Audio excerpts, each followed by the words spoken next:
खाती हमारा हो और भोगती हो पाकिस्तान के लिए। किसी अपराधी को कंपनसेशन देने के लिए क्या संविधान आपको अनुमति देता है?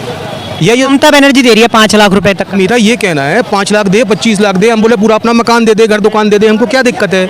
हमारा ये कहना है कि ये देश संविधान से चलता है ना। नू हिंसा को लेकर क्या कहेंगे? ममता बनर्जी का भी बयान सामने आया कि नू हिंसा में जिन मुसलमानों को प्रताड़ित किया गया, जिन दंगाइयों को प्रताड़ित किया गया, उन्हें 5 लाख रुपए दिए जाएंगे। उस पर आपका क्या बयान? ममता बनर्जी से कहना चाहूँगा, अगर तुझे इतना ही प्यार है इनसे, इतना ही आपको प्यार है मैडम जी, तो इन्हें अपने साथ बांधो और ले जाओ जहाँ पे रहती हो। यहाँ पे नफरत मत फैलाओ पूरे देश में। तुम तो बंगाल की मुख्यमंत्री है, तो वो भी तो भारत का हिस्सा है। तो वो उसे समझना चाहिए, क्या वहाँ पे जो हिंसा हुई है क्या उसमें हिंदू नहीं है? हिंदू नहीं उसमें चला, नहीं चला, उसको सिर्फ मुसलमान ही दिखते ममता बनर्जी को। शर्म करो मैडम, हिंदुस्तान में रह के, हिंदुओं के देश में रह के खाती हमारा हो और भोगती हो पाकिस्तान के लिए। इतना तुम्हें खुशी है पाकिस्तान से जाके गले मिलो? कैसी बात करती है ममता? एक ममता बनर्जी ऐसा क्यों करे कि हिंदुओं को नहीं दे रही और मुसलमानों को 5 लाख का कर्ज देने के लिए तैयार है? वो इसलिए कर रही है क्योंकि इनका कांग्रेस हो गए, जितने ये घमंडिया गठबंधन के ना, इनका मुख्य मकसद है कि भारत को इस्लामिक स्टेट बनाना। एक इकलौती पार्टी है जो बीजेपी, जो अड़ी हुई है अकेले दम पर कि नहीं, हिंदुओं का हक है, हिंदुओं का देश है, कभी नहीं हो सकता। बीजेपी के भी तो जो नेता है वो कांग्रेस के और दूसरी पार्टियों के हैं, जो तोड़ के वो ले लेती है, लोग कहते हैं। तोड़ा, लेकिन हमारी विचारधारा से सहमत है। आज ज्योतिरादित्य सिंधिया है, आज हमारी विचारधारा से सहमत है, हिंदुत्व को मानते हैं, हिंदुत्व के लिए काम करते हैं, उनका स्वागत है। हिंदुत्व से बगावत करोगे तो आपको वही उसी गोला में भेजा जाएगा जिसमें आमिर खान है, इसलिए हिंदुत्व को विरोध नहीं चलेगा। वो किस गोला में है? आमिर खान उसी गोला में था, फिर आ गया था, उसकी बेटी बन गई, हिंदुत्व को मानने लग गई, आज उसका घर टूट गया तो आमिर खान को समझ में आया ये जितने हैं ना, ये हिंदुत्व के जो खिलाफ चलेगा उसका वही हसल होगा जो हुआ है ओबामा का पाकिस्तान का और बांग्लादेश जैसे। ये आज एक बात पूछना चाह रहा हूँ, अफगानिस्तान है, अफगानिस्तान में किसके शासन है? तालिबानियों का है। तालिबान किसको मानता है? शरिया को, शरिया से चलाता अपना देश। वहाँ पे एक भी महिला सुरक्षित है? आए दिन तालिबानी जो आतंकवादी हैं आए दिन बलात्कार करते हैं, आए दिन बलात्कार करते हैं। भाई मणिपुर पे भी बोल दूंगा दोस्त, कोई बात नहीं है, कोई बड़ी बात नहीं है। मणिपुर की बात ये कर रहे हैं तो मणिपुर पे ये कहना चाहूँगा, जब हमारे नरेंद्र मोदी प्रधानमंत्री मणिपुर पे भाषण देने के लिए खड़े हुए संसद भवन में, तो जितने भी भेड़िया थे भाग गए, संसद भवन खाली कर दिए, पूरा मैदान, शेर अकेला दहाड़ रहा था। ममता बनर्जी जो है 5 लाख रुपए तक का कर्ज देने के लिए तैयार है उन मुसलमानों को जो हरियाणा से भाग कर या छुप छुपाते हुए बंगाल आ गए। उस पर आपकी क्या राय है? मेरी सीधी ये राय है भाई, आपको पाकिस्तान चले जाना चाहिए। बहुत टाइम हो गया है, अब क्या नाम है, ये कम से कम 75 साल हो गए हैं, आपको पाकिस्तान चले जाना चाहिए। अगर आपको ये खाली एक ही धर्म दिखता है तो अगर आपको सब सारे धर्म दिखते हैं तो आप हिंदू हैं ही हैं, ठीक है, सीधा बात है। 5,000, 10,000, 20,000 रुपए से कुछ नहीं होगा। जिसका गला कट गया और जिसका घर जल गया ना, उनका 5,000, 10,000 से कुछ नहीं होने का। अगर देना है तुमको घर बना के दे दो, उनका सारी चीज दे दो उनको, ठीक है, उनको देश में। ममता बनर्जी क्या तुष्टीकरण कर रही है, मुस्लिमों को अपने पक्ष में कर रही है 2024 के चुनाव? उनके इलाके में मुसलमान ज्यादा है ना, प्रॉब्लम ये है, वोट चाहिए उन्हें।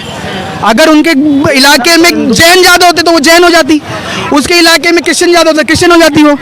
आज एक इलाके में, पाकिस्तान के एक इलाके में थे क्रिश्चियन सारे, उसको एक शरिया मतलब सिर्फ एक इल्ज़ाम लगा के पूरा कुनबा जला दिया। आज से कुछ साल पहले वो पाकिस्तानी पहले हिंदू वो थे, इंडिया ही था, वो हमारी इंडिया में से निकल के कुछ अलग स्टेट बना दिया उन्होंने, एक अलग धर्म का। क्या उनके मतलब जो क्रिश्चियन थे वो इंसान नहीं थे? उनका जो आपकी क्या राय है? इनका प्रश्न सुन के थोड़ा सा इंटरेस्ट आया, इसलिए आ गया मैं। मेरा एक छोटा सा प्रश्न है, अगर कोई अपराधी है और वो दंगा कर रहा है और मकान जल गया, उसके ऊपर केस फाइल है, तो सरकार कैसे उसको कंपनसेशन दे सकती है? किसी अपराधी को कंपनसेशन देने के लिए क्या संविधान आपको अनुमति देता है? या ये ममता बनर्जी दे रही है 5 लाख रुपए तक? मेरा ये कहना है 5 लाख दे, 25 लाख दे, हम बोले पूरा अपना मकान दे दे, घर दुकान दे दे, हमको क्या दिक्कत है? हमारा ये कहना है कि ये देश संविधान से चलता है ना। तो संविधान क्या किसी अपराधी को या ऐसे किसी व्यक्ति को जो अपराध में शामिल है पर अपराधी सिद्ध नहीं हुआ है, उसको किसी तरह का पुरस्कार, उसको किसी तरह की सहायता, उसको किसी तरह की और चीज़ें, किसी और तरह की चीज़ से, हेलो चुप हो जाओ। मेरा ये कहना है कि क्या संविधान हमको ये अनुमति देता है या संविधान की ये मूल धारणा है कि कोई आदमी अपराध करे? सर, जनसंख्या नियंत्रण कानून आना चाहिए। कौन सा? जनसंख्या नियंत्रण कानून क्यों नहीं आना चाहिए भाई? क्या दिक्कत है? आप अगर बात करते हैं इंटरनेशनल लॉज की, अगर आप बात करते हैं संविधान की, अगर आप बात करते हैं कानून की, तो आना ही चाहिए। अगर आप बात करते हैं हिंदुत्व की, तो हिंदुत्व तो चाहता ही नहीं, हमको कोई लेना ही देना नहीं तुमसे। हम तो सीधी बात करते हैं कि सुनिए सीधी बात करते हैं, एक सरकार ने कानून बनाया था 1977 में संजय गांधी ने, उस सब का नसबंदी कर रहे थे।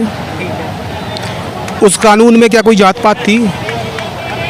हो सकता रही हो, मेरे को नहीं मालूम। मेरा ये कहना है कि उसके पहले जब बात चल रही थी कि महिलाओं को समान अधिकार दिए जाएं, तो समान अधिकार दिए जाएं तो क्या धर्म के हिसाब से चुन के दोगे कि सबको एक साथ दोगे? भाई ये तय कौन करेगा? आप संवैधानिक रूप से बात करो ना। आप धर्म को आड़ बना लेते हो। आपको लगता है कि हिंदू फोबिया है, हिंदू वो क्या, वो मुस्लिम क्या, मालूम नहीं क्या बटर बटर करते हैं, हमको नहीं मालूम। जनसंख्या नियंत्रण कानून आना चाहिए। मेरे हिसाब से निश्चित रूप से आना चाहिए, क्योंकि कोई भी कानून जो बनता है वो बनता है देश काल परिस्थिति के अनुसार। हो सकता है कनाडा को ज़रूरत ना हो, यूएस को ज़रूरत ना हो, सिंगापुर को ज़रूरत ना हो, किसी और देश को ना हो, लेकिन हमारे देश की ज़्यादातर समस्याओं के कारण है ज़्यादा जनसंख्या। और अगर यहाँ किसी भी समस्या का समाधान चाहिए तो सबसे पहले जनसंख्या को ही नियंत्रण करना पड़ेगा। मोदी राज के दूसरा कार्यकाल भी पूरे होने वाला है, तो आपको लगता है कब तक ये कानून आ जाएगा? नहीं, इस बारे में तो देखिए कोई भी सामान्य जन नहीं कह सकता। क्यों? क्योंकि सरकार के सामने बहुत सारे विषय होते हैं। हो सकता है उनके सामने ये प्रायोरिटी हो सकता है ना हो, क्योंकि सरकार हमारे सोच के अनुसार तय नहीं करेगी। उनके पास क्राइटेरिया बहुत सारे होते हैं किसी भी चीज़ के ऊपर विचार करने के लिए, तय करने के लिए। लेकिन है कि आम जन के हिसाब से मेरी सोच ये है कि जनसंख्या नियंत्रण कानून बहुत ज़्यादा ज़रूरी है, क्योंकि हमारी देश की सब समस्याओं का समाधान, सब तो नहीं लेकिन काफ़ी समस्याओं का समाधान इस कानून के अंतर्गत होगा। जैसे नू हिंसा 31 जुलाई को फैली थी, सबको पता है, लेकिन अब ममता बनर्जी उन लोगों को 5 लाख रुपए देने के लिए तैयार है जो मुस्लिम है, प्रताड़ित और हरियाणा से छोड़कर बंगाल की तरफ जा रहे हैं। तो आप क्या कहेंगे उनके बारे में? देखिए, ये तो विशुद्ध राजनीति है, क्योंकि ममता जी की राजनीति जो है मुस्लिमों के इर्द गिर्द है। उनका ये वो वोट बैंक है। नहीं तो देखा जाए तो चाहे किसी भी धर्म का अपराधी हो, मैं ये नहीं कहता कि वो मुस्लिम है या हिंदू है, अपराध होता है। तो आप एक धर्म के अपराधी का अपीसमेंट कैसे कर सकते हैं? एक राजनेता होने के नाते आपके लिए सभी धर्म बराबर होने चाहिए। और हमारी केंद्र सरकार जो है वो, मेरा जहाँ तक मानना है कि वो जो है यही मानती है, वो भेदभाव नहीं करती है। लेकिन राज्यों की सरकारें जो हैं उनके अपने उसके ऊपर जो है निश्चित वो होते हैं, अपीसमेंट करती हैं, क्योंकि उनको वोट बैंक देखना है अपना। जैसे ममता बनर्जी 5 लाख रुपए तक देने के लिए तैयार है, उस पर आपकी क्या राय है? देने सही है या गलत? नहीं, ऐसा नहीं है। अगर ममता बनर्जी ने कही है, ममता बनर्जी के अपने राज्य में बहुत से लोग आर्थिक रूप से कमज़ोर है, उनकी मदद करें। एक राजनीतिक दृष्टिकोण से देखा जाए तो वो अपनी महत्वाकांक्षा पार्टी को व्यापक करने में लगी हुई है। ऐसा करना गलत है उनका, मेरे ख्याल से।